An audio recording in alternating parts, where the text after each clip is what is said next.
So our group was tasked with talking about what can groups like ASHA, Aphasia Access, and NAA do to help tell these stories.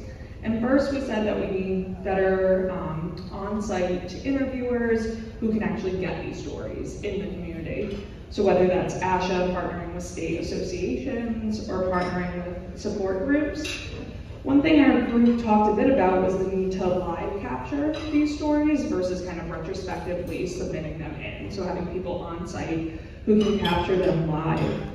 A big conversation of our group was how to get those stories from those who represent minoritized or rural settings and populations, and really needing to have trusted partners actually in the community in settings that maybe are not traditional settings that we would think of. So maybe in barbershops or jazz festivals or food festivals and things like that, and having kind of a trusted presence at these organizational levels.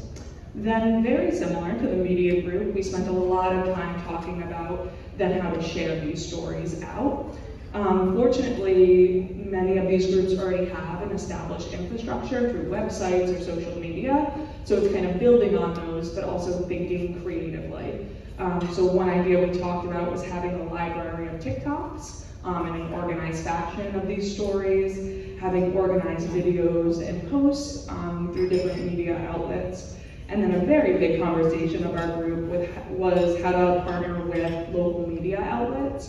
We talked a lot about the lessons learned from John Fetterman's campaign and how we can reflect those stories as well of lessons learned. So not just necessarily the stories from the patient, but also as providers and advocates in the room, how we can share our story of reflecting back of things that these organizations could have done differently.